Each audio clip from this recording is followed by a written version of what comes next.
Jangan lupa klik tombol subscribe, like, dan share. Ada seorang sahabat bernama Umair bin Hamam. Saya pilihkan aja kisahnya karena sudah waktu zuhur dekat.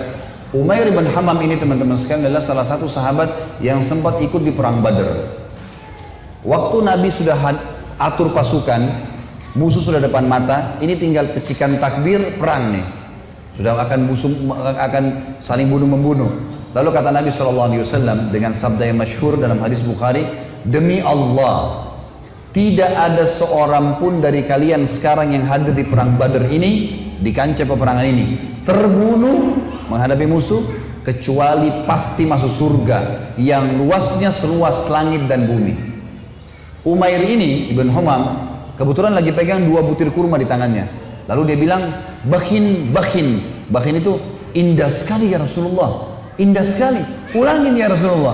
Kata Nabi SAW, demi zat yang ubun-ubunku dalam agama, maksudnya demi Allah, tidak ada seorang pun dari kalian di sini yang terbunuh di kancah peperangan sekarang ini, perang Badar, kecuali pasti masuk surga yang luasnya seluas langit dan bumi.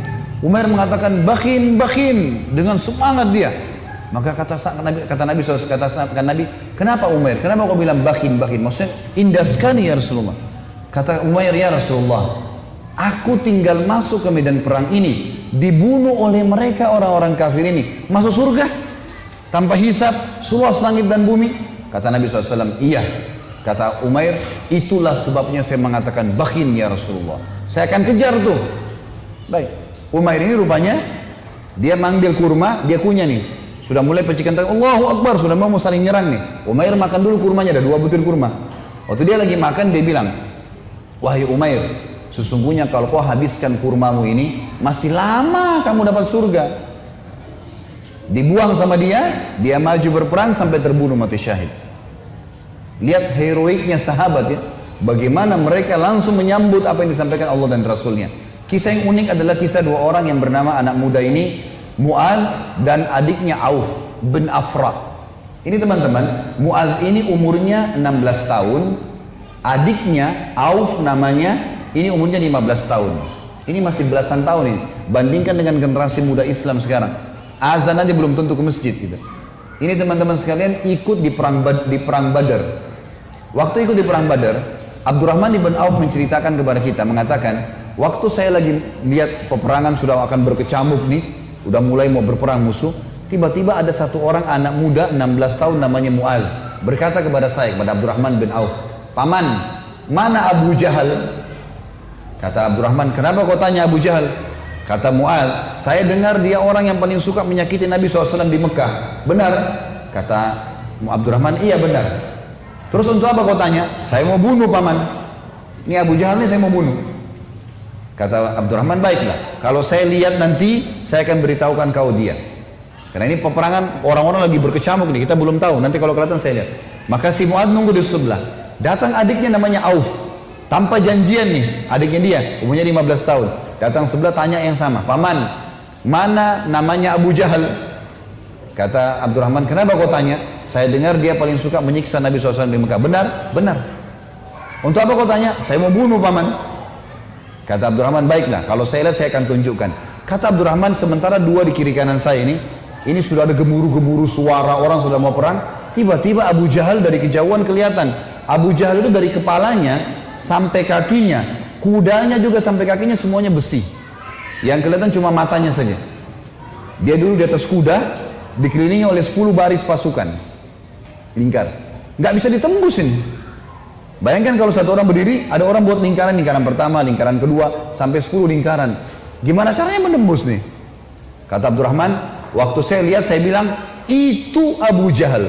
Waktu saya bilang, itu Abu Jahal, kata Abdurrahman, demi Allah, si Mu'adz sama Auf seperti 2 anak panah yang melesit ya, dilepas dari busurnya. Lari dua-dua ini, menembus 10 baris itu.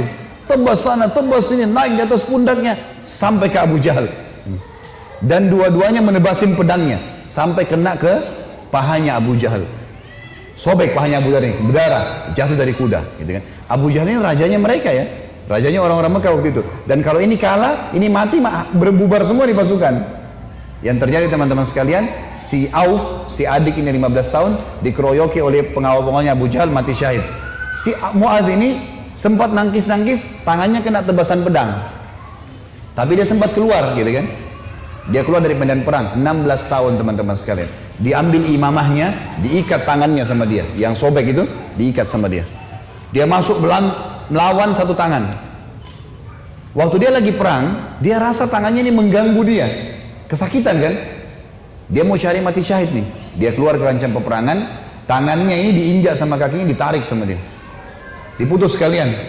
Dia masuk berperang sampai terbunuh teman-teman sekalian. 15 sama 16 tahun yakin mati di medan perang, ini adalah syahid. Gak ada rasa takut sama sekali. Ini luar biasa bagaimana. Kisah yang lain Abu Dujana. Abu Dujana radhiyallahu anhu ini sahabat Nabi, pernah begini, Syammah namanya dia Syammah ya. Beliau pernah ini Nabi SAW pegang pedang di perang Uhud. Syammah ibn Harith ini radhiyallahu anhu, beliau pernah teman-teman sekalian, Nabi SAW henuskan pedang di perang Uhud. Lalu beliau berkata, siapa yang mau memberikan haknya Allah dan Rasulnya di pedang ini? Maka Hamzah berdiri mengatakan, saya Rasulullah. Nabi SAW tarik, nggak dikasih sama dia. Kemudian Nabi bilang lagi, siapa yang akan memberikan haknya Allah dan Rasulnya di pedang ini? Ali bin Abi Thalib berdiri, mau pegang. Nabi SAW tarik. Hamzah dan Ali ini terkenal pejuang kesatria Islam yang kuat gitu kan. Nabi nggak kasih. Nabi ulangi lagi yang ketiga, siapa yang memberikan haknya Allah dan Rasulnya di pedang ini? Maka berdiri lagi teman-teman sekalian, sahabat Nabi yang ketiga, yang sangat terkenal juga adalah Mikdad. Mikdad ini terkenal, Umar bin Khattab jadikan dia seperti kekuatan 1000 orang. Saya Rasulullah, Nabi SAW tarik, nggak dikasih. Nabi ulangi yang keempat kali, siapa yang memberikan hak Allah dan Rasulnya di pedang ini? Maka Abu Dujana ini, Syammah ini berdiri mengatakannya, Rasulullah, apa haknya Allah dan Rasulnya di pedang itu? Maka kata Nabi SAW, engkau mengambilnya dan engkau menghantamkan ke musuhmu pakai perang ini sampai pedang ini bengkok. Kata Syammah, baik Rasulullah, saya akan berikan haknya, kasih ke saya pedang itu. Maka Nabi SAW pun memberikan pedang itu, karena Nabi SAW ingin sahabat ini bertanya dulu apa haknya Allah Rasulullah di pedang itu. Maka diambil oleh Abu Dujana. Lalu Abu Dujana ini memegang pedangnya, lalu imamanya tadinya warna merah, warna hitam, diganti warna merah sama dia. Zaman itu kalau pakai imamah merah berarti mau mati gitu. Dipakai warna merah sama dia, pedang itu dipakai, dipegang di dadanya sambil dia mengayun-ayunkan pedang itu di hadapan musuh orang Quraisy di perang Uhud ya. Belum perang ini. Lalu Nabi SAW lihat, Nabi mengatakan, sungguh perilakunya Syammah ini dibenci oleh Allah. Tidak disuka sama Allah nih, perilaku sombong. Kecuali di posisi seperti ini, kecuali di medan perang. Boleh kalian tunjukkan keterampilan kalian depan musuh. Tapi kalau enggak, ya di lainnya Allah marah. Maka Abu Dujana pun akhirnya memegang pedang tersebut teman-teman sekalian. Yang terjadi adalah, ada seorang sahabat namanya Ka'ab radhiyallahu anhu. Ka'ab ini berkata, waktu saya lihat Abu Dujana sudah mulai masuk menyerang musuh, di medan perang, saya penasaran bagaimana Abu Dujana memberikan haknya Allah dan Rasulnya di pedang itu.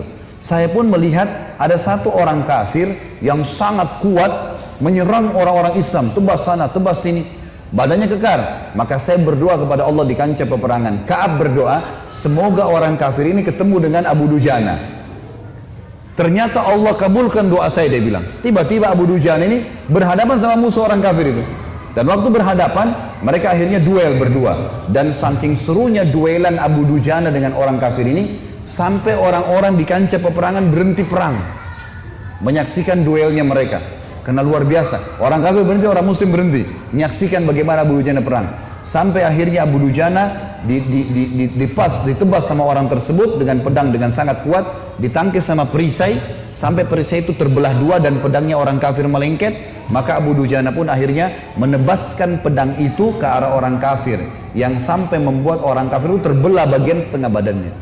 Akhirnya matilah orang itu. Maka kata Ka'ab, aku pun akhirnya menghadap ke Abu Dujana dan dia berkata, wahai Ka'ab, bagaimana pendapatmu? Bagaimana yang kau lihat dengan ini?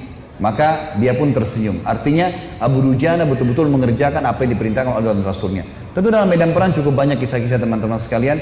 Juga ada kisah yang sangat unik sebenarnya, saya disimpulkan, insya Allah 1 menit saja. Ada namanya Hamrat Asad.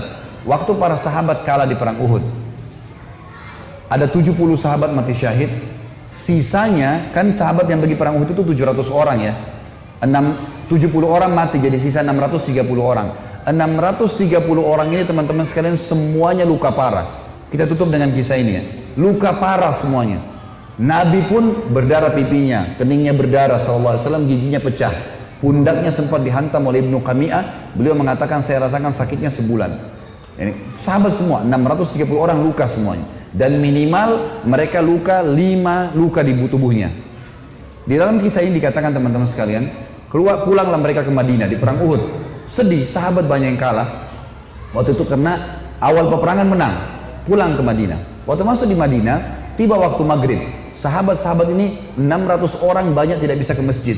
Gak bisa. Ada 2 anak muda umur 14 tahun sama 15 tahun. Apa 15 sama 16 tahun. Tapi bukan si Auf tadi, orang lain ini. Ini anak muda ini saking banyaknya luka di badannya sampai ditaruh di atas kuda, lalu diturunkan, dimasukkan di dalam rumah, ibunya tinggal rawat, gak bisa bergerak apa-apa lagi. Sholat pun dalam kondisi isyarat mata, udah sakit semua nih, gitu kan? Baik, habis sholat subuh teman-teman, turun perintah Allah. Ini 1 hari setelah perang Uhud.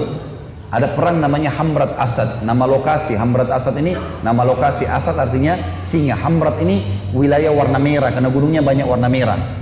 Perintah Allah kepada Nabi Muhammad SAW, perintahkan semua sahabat Muhammad yang ikut di Uhud kemarin, 630 orang yang luka itu, semuanya keluar lagi, kejar lagi itu orang-orang Quraisy. Pasukan kalah ya, luka semua.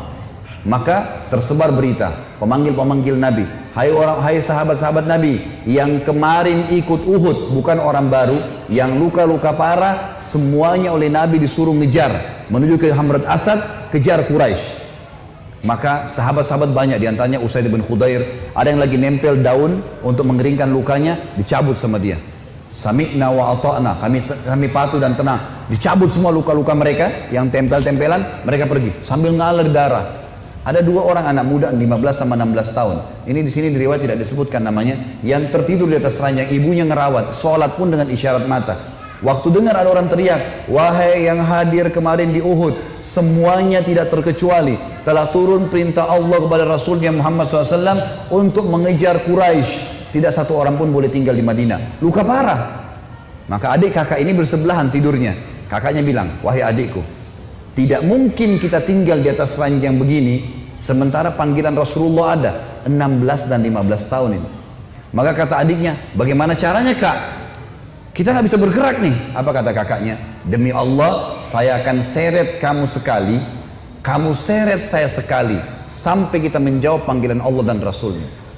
Luar biasa. Saya waktu baca kisahnya sampai netes air mata teman-teman sekalian. Luar biasa. Dan akhirnya mereka seret-seretan sampai tiba di depan Nabi SAW. Ada yang berdarah, ada yang ini. Terutama 2 anak muda ini naik di atas kuda itu sambil diseret jalan. Waktu mereka diseret semua pada nangis lihat. Ini luar biasa orang ini. Dan akhirnya sahabat ini semuanya pergi ke sana. Pas Quraisy dengar 630 pasukan yang kemarin kalah, tidak ada orang baru yang datang, bukan tenaga baru cuma yang kemarin, mau berperang, Quraisy tidak berani kembali. Mereka takut, ini jangan sampai luar biasa nih, kok bisa sampai luka parah mau kembali gitu.